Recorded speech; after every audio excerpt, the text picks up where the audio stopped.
தமிழ் திரையுலகின் மூத்த நடிகரும் இயக்குனருமான கே. பாக்யராஜ் காலமானார். திரையுலகிற்கு ஈடு செய்ய முடியாத இழப்பு.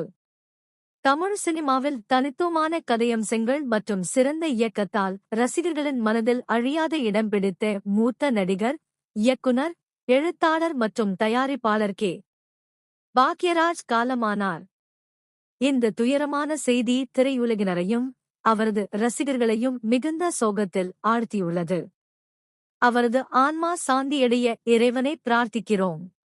எங்களின் செய்திகளை தொடர்ந்து பார்க்க எங்கள் சேனலை லைக் செய்து சப்ஸ்கிரைப் செய்ய மறக்காதீர்கள். உங்கள் ஆதரவே எங்களுக்கு மிகப்பெரிய ஊக்கமாகும். கே. பாக்யராஜ் தனது திரைப்படங்களில் நகைச்சுவை, குடும்ப உணர்வுகள் மற்றும் சமூகத்திற்கு தேவையான கருத்துக்களை அழகாக இணைத்து மக்களின் பாராட்டை பெற்றார். அவரது படைப்புகள் எளிய மக்களின் வாழ்க்கையை பிரதிபலிக்கும் விதமாக அமைந்ததால் தனக்கென ஒரு ரசிகர் வட்டத்தை உருவாக்கினார். தமிழ் சினிமாவை தாண்டி இந்தி திரைப்பட உலகிலும் அவர் தனது திறமையை நிரூபித்தார்.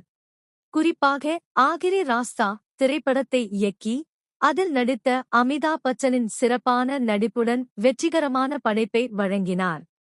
திரைப்பட வாழ்க்கையை உதவி இயக்குனராக தொடங்கிய அவர் தனது கடின உழைப்பு, படைப்பாற்றல் மற்றும் அர்ப்பணிப்பின் மூலம் முன்னணி இயக்குனராக உயர்ந்தார்.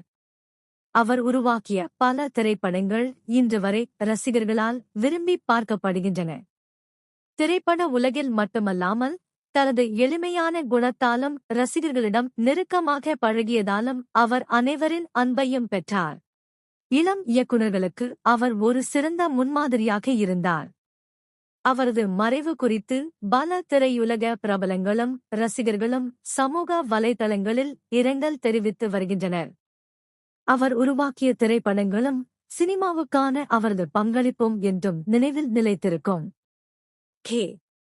பாக்யராஜின் மறைவு தமிழ் திரையுலகிற்கு மிகப்பெரிய இழப்பாகும்.